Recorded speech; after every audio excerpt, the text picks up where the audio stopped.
just didn't have a vehicle to put the show concept on the floor.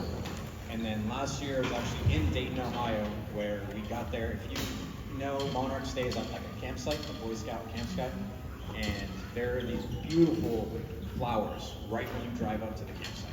And so I saw these flowers and I researched them. I was like, what is this? And found out that they were called redbud flowers. And they only exist kind of up in that Midwest area. And they were this beautiful pink purple color, but they also are very transformative. They get to turn orange and yellow and make everything, you know, it's what we don't achieve here in Texas. There's a lot of seasons. But that just sparked something in my brain, and I knew I wanted to do something with that color palette and the show concept I'd been thinking of for a while. So originally, the show was going to be called Mother, because I wanted to dedicate a show to my mom and all the moms out there. And then we decided to kind of convert it to GIVER to be a little bit more universal and to be a little bit more encompassing.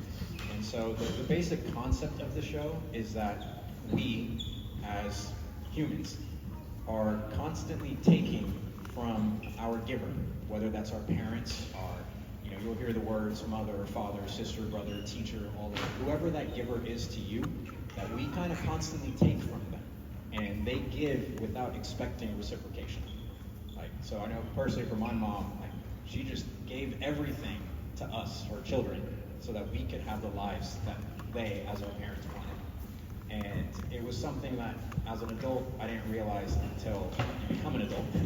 And when I got older, it was actually at Monarch last year, where we were just walking around, and it was near, just a rehearsal, and we walked up to a student who was on their phone, and they were just on their phone, probably, playing Candy Crush or something. And just jokingly, we said, "Hey, did you call your mom today?" And the student was like, "No." We're like, "When's the last time you spoke to your mom?" And the student had to think about it, which was really strange for me, because I talk to my mom every day. And it was one of those really, a moment that stuck with me enough to where I wanted to create a show about it.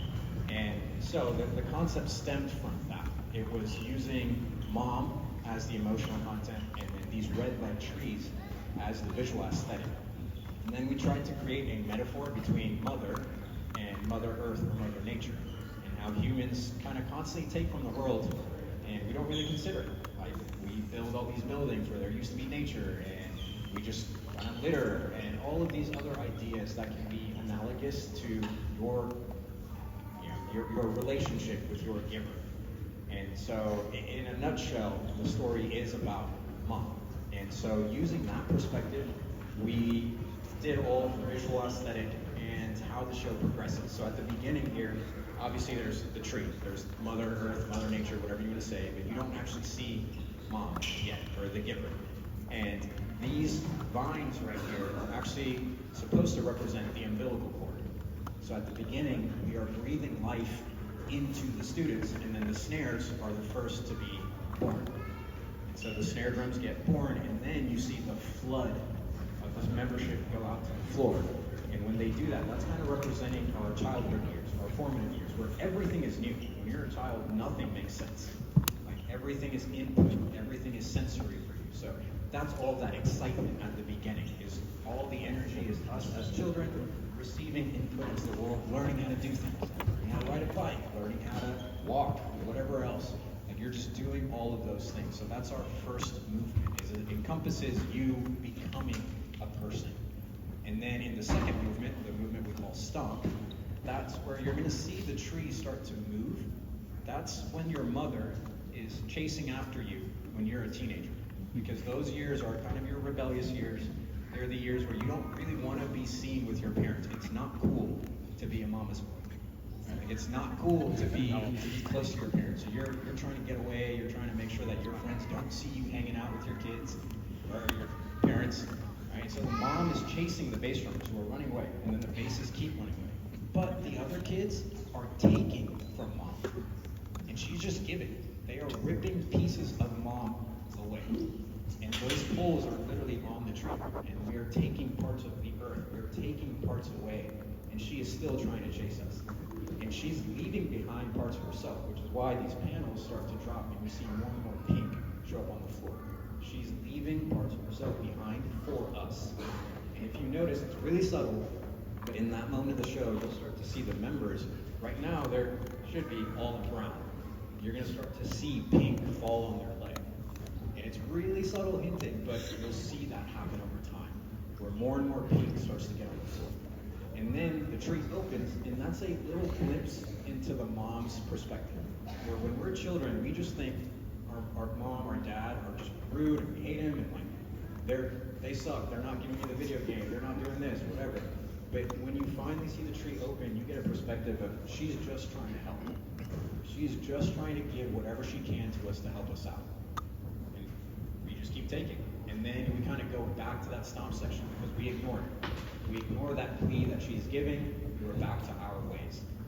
And then the next segment, which most of us probably recognize, the Runaway song, she's literally pulling parts of her soul and giving her light to us.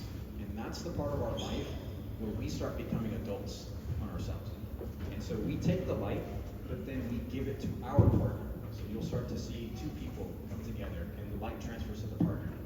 And then the partner takes it out to the world. So that you start to see the panels light up. That could be whatever you want it to mean. It could be the next generation of kids. It could be friends, family, the world. We start to blossom those lights. And the mom, it's all stemmed from one light from the giver. And she has given one light that has stepped to the whole floor. And the whole floor lights up. And in that moment, you'll start to see more of the students' panels. This is all brown. Her white light now transfers to them. Their uniform then reveals white, there's more pink on the floor, their carriers turn pink, and all of that starts to get more and more color on the floor as we're taking color away from the giver. And so that runaway section is the adult livelihood of where you transfer the light you receive from your giver out to the world. And then in the closer, the last section of the show, you'll see the tree move to the center of the floor, and it turns and it rotates. That's a metaphor for the ticking clock of your parent, where the clock ticks and you hear the 4-note motif slow down, where the mother's life is starting to pass. And as we do the whole closer, that's us as adults realizing that it's almost too late. You'll see the students try to give the light back, and they can't. Because everything they took from her, she gave, but we don't have enough time to give it back. And so the song was actually No Time to Die by Billie Eilish. That's inspired the ending, because there's no time. And so the clock ticks, and then you'll slowly see the mother start to pass, and then you'll see that angst on the students. And at the very end in the outro, you'll see the actual mother give every last bit of color she has away, and the floor lights up. So it was supposed to be this juxtaposition of the case is all empty, but the floor is all bright and lit up, because your mother has done that from the beginning to end. All they've ever wanted, or your giver, has wanted to give to you without taking back. And so that's kind of where the show stemmed from for us, and for you to now enjoy it maybe with those kind of hints of light in there. Maybe if you're a parent, it means something. Maybe you're a child, that means something different. Maybe you're a child in one of those phases of this show. And so that we were hoping that for all the students, it's not just drums and pit and a gym. We're hoping that it's something meaningful, that's artistic, that they can put their own story into. That's why we actually recorded their voice. And so all the words you hear inside of the show, like the mother, father, teachers, that's them saying it. We recorded them saying who their giver was, and they say it in that show. And that way they can dedicate the show to whoever their giver is, and it means something when we go to Dayton and do this in the big stage, and forever, for the rest of their lives, so that they can give back a little token. Right? Because again, if it wasn't for my parents, I would never have done this activity. Right? They don't understand it at all. They don't even know what band is. But my mom was like, "You like doing this?" I said, "Yes." She's like, "Okay." You know, and I think that's what we